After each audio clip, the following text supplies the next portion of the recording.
Today is March 3rd, 2021. Dr. Seuss gets canceled. The Biden administration places sanctions on Russia over an assassination attempt of one of Putin's rivals. And Andrew Cuomo is accused of sexual harassment by a third woman.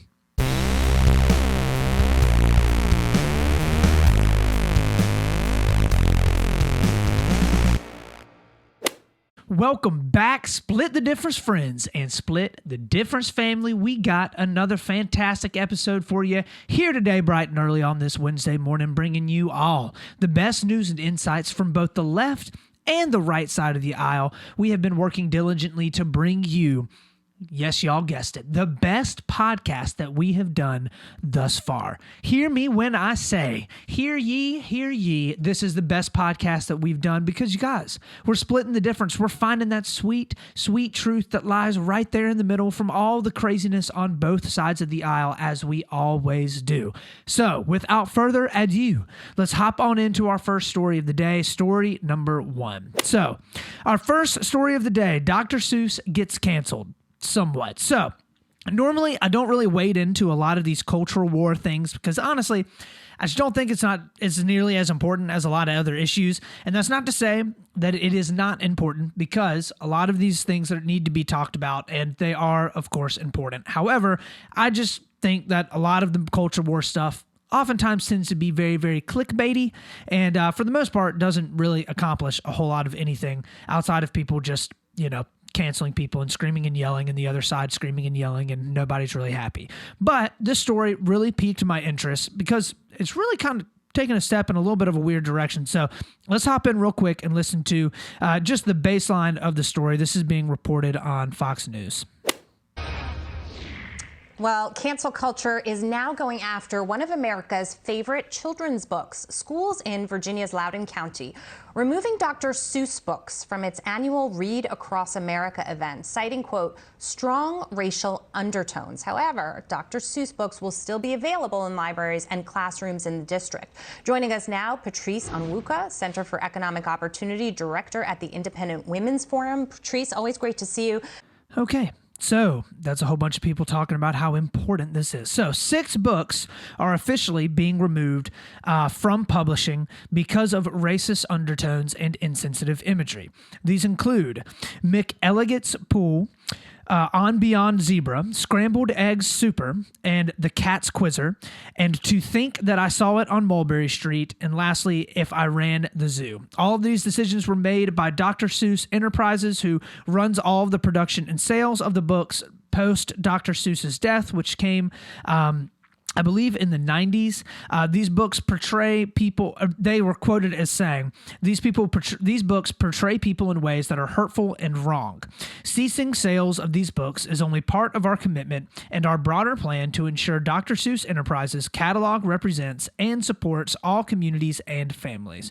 So it apparently has been under discussion for months and months as to whether or not to cancel the publication of these books, and Dr. Seuss Enterprises has eventually decided to discontinue the publishing of these books after a large amount of other school districts within the country decided that they were no longer going to provide these books for their children to actually read. So the Dr. Seuss children's books are still obviously widely popular. He was the number 2 actually highest paid dead celebrity in 2020 according to Forbes, only behind Michael Jackson. So his books have been translated into dozens of languages, as well as in Braille, and are sold in over 100 countries.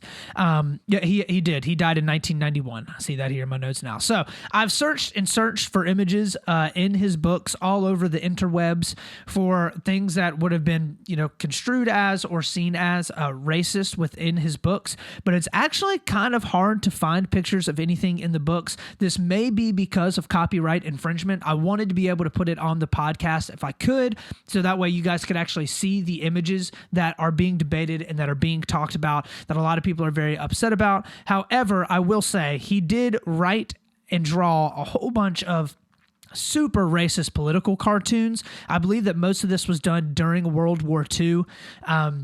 Where he was, I think, maybe kind of going back and forth and kind of getting maybe his voice out a little bit about what was going on at the time. So it's pretty easy to find a lot of Dr. Seuss's political cartoons. Not as easy to find pictures on the internet of what's actually in the books. So what did the left and the right have to say about this? So first, the far left is super happy about this. It really does kind of seem like it's getting to the point where anytime somebody or something gets canceled, the left seems to be kind of happy about it, regardless of, quote, how racist something is or isn't. Racism, in a lot of ways, is the most taboo thing in our culture right now. To be called racist or accused of racism is like the number one cardinal sin in our country, and that's mainly because racism is absolutely abhorrent, right? We should probably call it out in any and all chances that we get. However, it does appear, just being completely objective, that oftentimes racism is somewhat used as a club for far left ideology to be put on top of something else. And I think that gets into a little bit more of what the right is saying. So the right, all of a sudden, are just gigantic fans of Dr. Seuss. Who would have known that the entirety of the conservative movement, their favorite author was Dr. Seuss? All of these people that could not have given two flippity floppities about Dr. Seuss 10 minutes ago, all of a sudden are just the biggest fans of him, right? I mean, Dr. Seuss he literally is the reason why children have ever read, starting in the early 1900s and coming all the way up till now. They are just heartbroken at the removal of these books from libraries and from their publishing. The world just will cease to turn without these 6 books. Especially since Dr. Seuss preached throughout the entirety of his life, especially when much of his books were written, the importance of environmentalism and tolerance, right? Both things, of course, that were just core tenets of the Republican doctrine of the day, right? That's why they love Dr. Seuss so much, his love for the environment. So I will say, though, it is very, very quickly interesting how the tides of things kind of turn, right? So every year, the president traditionally does a proclamation starting the, quote, Read Across America Day. Many of you may remember that if you're younger, from elementary school or middle school or high school. It was started in the 90s. And it was started by the Dr. Seuss Foundation, the enterprise is there. It's actually held on March 2nd every single year to coincide with Dr. Seuss's birthday. And Obama actually said in his 2015 proclamation, quote, "The works of Theodore Seuss Geisel, better known as Dr. Seuss, have sparked a love for reading in generations of students. His whimsical wordplay and curious characters inspire children to dream big and remind our readers of all ages that a person's a person, no matter how small." In 2016, he said, Dr. Seuss was one of America's revered wordsmiths who used his incredible talent to instill in his most impressionable readers universal values that we all hold dear. Now, though, in like literally just those short 4 to 5 years, there's been a gigantic turn away from Dr. Seuss and a lot of the books that he has because of apparent racial undertones. So I personally have not actually seen the pictures. I can't verify whether or not there were racial undertones. If these books were written during the 1940s, 50s, 60s, and 70s, my guess is they probably had some racist undertones. Just would be my guess. I don't know. But I always am a little bit weary of when things get canceled, especially in literature, okay? I think it's incredibly important to allow people to be able to read through and understand everything that has gone on in the past, especially through books, right? I mean, there are a lot of mistakes that we, living in this current day and age, need to learn from. And by removing those books, by removing literature from classrooms that children have the opportunity to be able to read, disallows teachers and parents to be able to have conversations with those kids about how and why we do things differently than they did then, okay? If a child is reading a book and has a caricature of a black person that is, incredibly racist, you have the opportunity then to communicate to your child, this is racist, and here are the reasons why, right? At this point in time, it was socially acceptable to draw black people looking certain ways that are completely unlike what they look like in real life as a means by which to degrade their personhood. The reason why we do not do this now is because it's wrong. And here's a conversation around what racism actually looks like in the world that you live in, right? Unfortunately, that's a lot of conversations that black families have with their children all the time. Not a lot of conversations are had like that in white households, okay? It's just kind of how it is.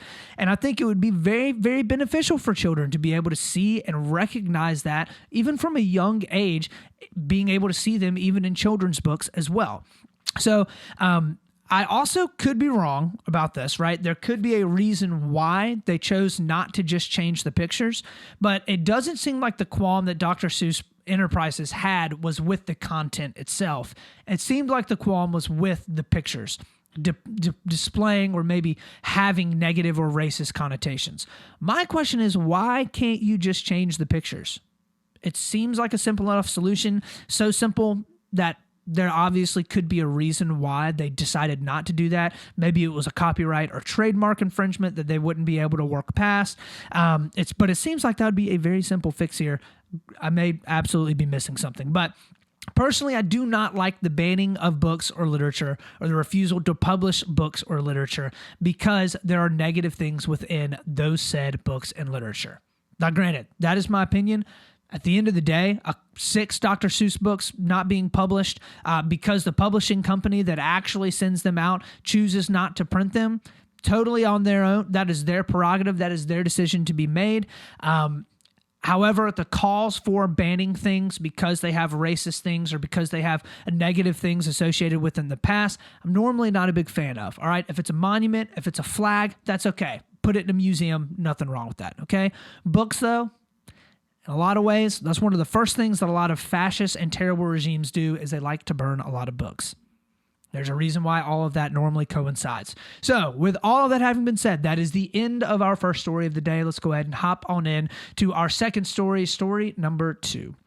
So for our second story of the day, Biden coordinates efforts between the United States and the European Union to place sanctions on Russia over the poisoning of Alexei Navalny. He was a political opponent of Putin. The sanctions include new sanctions targeting 7 senior Kremlin officials, also include export controls over 14 parties that were all associated with or believed to have been involved in the production of the chemical and biological agents used to poison Alexei Navalny. That was how they tried to assassinate him. And then there are also sanctions announced on the FSB and GRU, which are both Russian military intelligence agencies. So they would be like our, I guess, comparable FBI or CIA. So I think important to understand what all is going on here. Who is Alexei Navalny? So Alexei Navalny is a Russian opposition leader, lawyer, and anti-corruption activist. He came in a lot of ways into international prominence by organizing anti-Russian government demonstrations and running for office to advocate reforms against corruption in Russia. So he actually ran for office against Putin, okay? All of the protests were against President Vladimir Putin specifically, and the government that he has created because of the incredible amount of corruption that is present within the current Russian government. So Navalny was also a Russian Opposition Coordination Council member. He is the leader of the Russia of the Future Party and the founder of the Anti-Corruption Foundation. So obviously Navalny's biggest shtick is he doesn't like corruption and he wants it to be gone within the government of Russia. So Navalny amassed over 6 million YouTube subscribers and more than 2 million followers on Twitter, and he basically has been leading the charge against corruption and especially Putin within the Russian government. And as a result, Vladimir Putin absolutely hates him. Putin has been basically getting rid of his political opponents for years now, and the presidency, quote unquote, and I use that term very loosely, in Russia is an absolute joke. Putin is in power. He's going to remain in power for a long period of time until he either dies or decides to give it up, which he likely will not do. So for a little bit of reporting on this, let's go ahead and hop over and listen to MSNBC doing some reporting on this a day or so ago. Welcome back. In just the past few minutes, NBC News has confirmed that coordinated sanctions against Russia from the United States and the EU are expected to come this week in response to the poisoning of opposition leader Alexei Navalny. This will be the Biden administration's first sanctions against Russia and the U.S.'s first action in response to the poisoning after the Trump administration simply declined to take action back in August. In terms of positioning of the U.S. towards Russia, Russia continues to be looked at as a subject for U.S. policy. This policy is deeply rooted in bipartisan conclusion that Russia is a kind of a bad guy in the classroom, and Russia should be subsequently ordered to follow what the U.S. believes is right or wrong. This would never happen. Okay, so this coordinated effort to sanction Russia shows a very, very strong and early stance by the Biden administration against Russia as a world power, and this is absolutely pointed. Biden knew coming into office that he wanted to take a strong stance against Russia, and he is doing that very early on. Trump did not choose to sanction or go after Russia after the Navalny poisoning happened, and it was apparent that Navalny was poisoned by Putin, right? It was obvious that that was what happened. I mean, we knew pretty much what went down last August, okay? And Donald Trump decided that he didn't want to do it. He basically just kind of tried to shift the blame a little bit away from Putin and be like, you know what? I don't know. We don't really know what happened, so we can't decide. So Biden comes in. He does his own investigation within his administration and basically called it like it was. And he was like, yeah, no, Putin for sure, without a reasonable doubt, poisoned Alexei Navalny. And he did that because Navalny is a political opponent that is calling out Putin's corruption within Russia. He was having a growing movement. We all know the Russian government is corrupt. As a result, we're going to do something about it. So how much this will do is likely pretty little, okay? In a lot of ways, it's a little bit more of a formality. Yes, it will hurt some of the businesses maybe that could have participated in the creation of the agents that were used in the poisoning. But at the end of the day, it's not like it's going to severely hurt the Russian economy in any way, or it's going to severely hurt the Russian government. If anything, they are, as usual, going to continue to use this as fodder against the United States when they are communicating with their own citizens. Biden also demanded that Navalny be released. There's no way Putin will actually release him.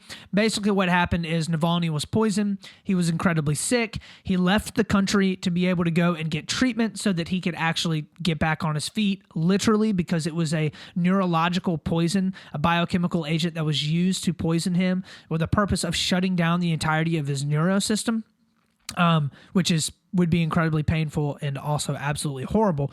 So Navalny then chooses to go back to Russia because he still wants to be able to tell and help the Russian people with removing corruption from the government, namely, Vladimir Putin. Putin then has him arrested, and he is now subsequently thrown in jail. So Biden asks that they release him. There's no way Putin will do it because this is what happens when you live in a country or you are going to a country where it is run by essentially a dictatorship under the facade of a democracy, that the president or the person in power does whatever they want to do, and free speech is stifled and hindered completely, okay? There are a lot of things in Russia that you just can't do, and it's because you are living underneath a regime. Russia very, very pointedly works actively to remove opponents of Vladimir Putin, and that is because Vladimir Putin wants to stay in power, okay? This is why I will forever, for as long as I'm here still kicking on this earth and not having to pay the burial expense, all right, I'm going to continue to promote and actively try to promulgate free speech. I'm actively going to work to be able to have a wide variety of differing opinions on my show, even if I actively disagree with those opinions, and even if most of my listeners actively disagree with those opinions, because I think it is of the utmost importance to be able to have free speech, have ideas that are not your own, that you may not agree with all the time, spoken into the marketplace of ideas, and for the marketplace of ideas to then shun those ideas and decide whether or not they should continue to be promulgated, right? That is the purpose of free speech. That's the purpose of being able to write whatever books that you want to write, to read whatever books you want to read, to be able to say what it is that you want to say, because those things allow for poor ideas to be actively condemned, okay? If Navalny is in Russia and he is openly allowed to speak out and point out and talk about the corruption that is present within the Russian government, Putin realizes how detrimental that will be to his presidency and future campaigns. Of course he does. The last thing that people want to see in their government is a ton of corruption, because it makes you totally lose faith in the governmental structure that you are voting into office, right? So Putin wants to be able to remove Alexei Navalny, as a political opposition leader, to be able to cement his power as much as he possibly can. corruption breeds corruption. The best way to weed out corruption is to say that other people are corrupt and to then obviously have them killed if you can. Happens in China all the time, happens in Russia all the time. And my goal on this podcast, if I can, is to work hard to have free speech as being a centerpiece of this podcast and allowing for a plethora of ideas, because that is of the utmost importance. The interesting thing is the left and the right are both pretty much in agreement on this one. So everyone is seeing this as a step in the right direction and as to how to deal with Russia. Trump was pretty soft on Russia in a lot of ways. And the last thing that the United States and the Europe need is for both Russia and especially China together to both be running rampant throughout the world, getting away with absolutely horrendous human rights abuses. We have to be able to take a stand for it here in the United States, and it looks like the Biden administration took a step towards doing that within the past couple of days. So, I think good news. So with all of that having been said, that is the end of our second story of the day. Let's go ahead and hop on into our third story and our last story, story number 3. So for our third story, Andrew Cuomo is accused by a third woman of sexual harassment. Andrew Cuomo, the fallen angel of the Democratic Party, has now been accused again, and this time there are pictures of the encounter to prove that something dubious, nefarious, and honestly pretty disgusting went down. So apparently the woman was at a wedding that Andrew Cuomo was at when he approached her and he put his hand on her lower back. She then removed his hand. He then proceeded to ask her to kiss him. She turned him down. So he takes his hands, puts them on either side of her face, and proceeds to try and kiss her. The picture that is out there right now is of him standing there holding her face in his hands, and he is obviously making her incredibly uncomfortable. I mean, her face is clearly embarrassed. She does not want to be in the situation at all. She is super uncomfortable, and it is clear that Andrew Cuomo was making very, very unwanted advances. Regardless of whether or not he tried to kiss her, don't walk up to women and just grab their face. What? It's obvious. Like, come on. So this is now, like I said, the third woman that has come out and said that they were harassed by Andrew Cuomo. Another woman, who was a former Cuomo aide, came out and said that she stood with the latest woman to make the accusations, and she alleged that the governor inquired about her sex life and asked if she would be amenable to a relationship with an older man. And then another former aide from Cuomo said he, quote, made inappropriate comments about her appearance, kissed her without her consent at the end of a meeting, and once suggested that they play strip poker while aboard his state-owned jet. All of this is reported by the Associated Press. So, at this point, the accusations are starting to pile up, and obviously it's not looking good for Andrew Cuomo. A lot of them are very similar to one another, so it looks like Andrew Cuomo tends to just be a serial sexual harasser. Unfortunately, that is way more prevalent within a lot of the power and governmental structures we see here in the United States. And I will say that a couple of things are disappointing here, okay? It's not just obviously the fact that, women were harassed and Andrew Cuomo's a big old piece of doo. It's a couple of things. So first is the lack of consistency from the left on coverage and calling for his resignation, okay? I've been very disappointed in how long it has taken the Democrats and a lot of people on the left to really call out how not good this situation is, okay? There are a few people that are finally coming out against him, but it has been very, very slow, okay? This stuff has been being reported for the past couple of weeks. Not a whole lot has really been said about it. Like, there haven't been a lot of Democrats that have come out and called for his resignation outside of a few Democrats. The media coverage has been lackluster, to say the least. Like, there's not a whole lot of news headlines on it that aren't right-leaning news sites, which I will get to in a second. And many of the people that were jumping up and down and calling for people on the right to be barred from office for sexual harassment are remaining completely silent on the issue. If we remember back to 2018, Kamala Harris was in the Senate and one of the lead questioners during Brett Kavanaugh's hearings to become the next Supreme Court justice, okay? And Kamala Harris absolutely raked Brett Kavanaugh over the coals for accusations that had far less credence than the accusations that are being leveled against Andrew Cuomo right now. Far less, okay? We're talking about the difference between this happened a year or two ago There are multiple women that I know that have all had similar experiences. I have a picture of what happened, as opposed to this maybe could have happened 30 years ago when we were in high school at a party, right? Haven't heard Kamala Harris say one word about it. I haven't heard the vast majority of Democrats come out and condemn the behavior that he's had. And honestly, that's really disappointing to me, because it shows that the Democrats are only okay with calling out that type of behavior if it's on the other side of the aisle. So the second is the fact that the only reporting that the right has done has not really been in support of the women, but instead has just been aimed at attacking Andrew Cuomo. The right is absolutely reveling in the fact that one of the top Democrats that has been getting a ton of publicity over the past year or so, especially due to the coronavirus pandemic, is under a ton of attacks from women about being accused of sexual harassment. There are not a lot of voices on the right now that are super concerned with how the women are doing or what needs to change in order to keep things like this from happening in the future, or standing with them for coming out and telling their stories, because it is not an easy thing to do. They're pretty much just stoked that a Democrat that is high up in the ranks is getting crapped on by the vast majority of the country right now because he happens to not be a Republican, okay? That's sickening too. You shouldn't just be happy when someone on the other side is accused of sexual harassment. Honestly, you should never be happy when someone is accused of sexual harassment, because sexual harassment is horrible, right? I think we can all come together and be like, you know what? I would really love it if I never heard about something like this happening again, because it just wasn't happening anymore, right?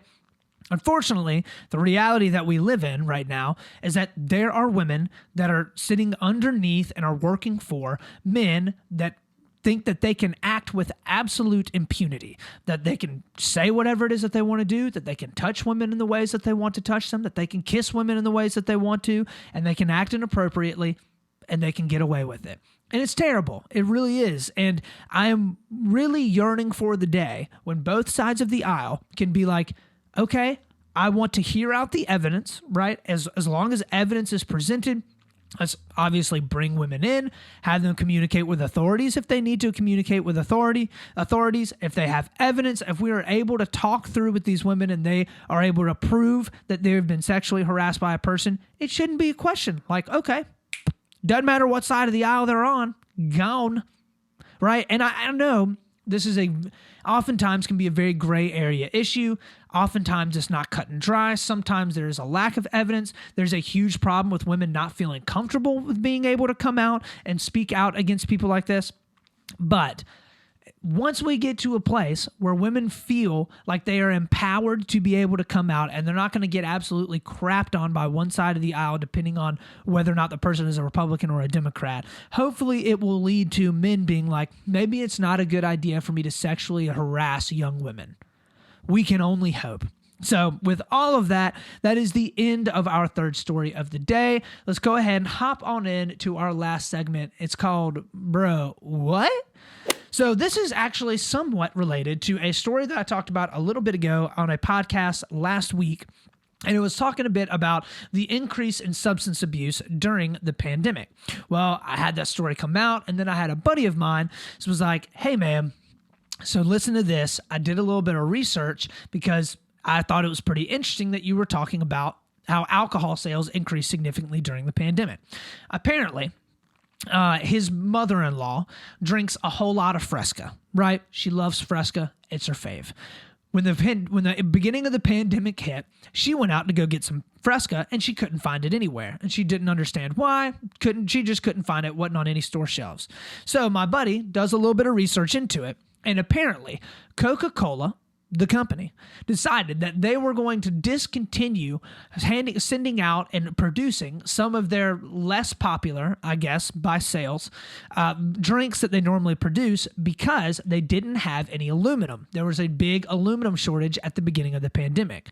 The reason why there was an aluminum shortage was because beer manufacturers were producing so much beer because the demand for beer had gone through the roof at the beginning of the pandemic that they actually caused a shortage within the supply chain. Unbelievable. I literally was like, bro, what? That is crazy. People were drinking so much beer that they literally broke the aluminum supply chain at the beginning of the pandemic. Pretty wild stuff. I thought that story was pretty interesting. It's not something stupid and political, but I thought it was a really cool story. So with all that, that's the end of our show today. Thank you so much for dropping in, for stopping by, and for checking us out. As always, y'all, remember to find me on Instagram at Split the Difference Podcast. I'm on Facebook and YouTube at Split the Difference, and of course my website at splitthedifference.com. Remember, with one T, go and drop me likes and subscribes and thumbs up, because all of those things go a really, really long way in helping me to understand what content that y'all like, and of course, getting my name out there and getting in the ears of more people that may like to hear me or haven't heard of me before. So, as always, y'all, remember, we're going to do our best to be level-headed. We're always going to be reasonable. And, of course, we're going to split the difference. This is Austin Taylor.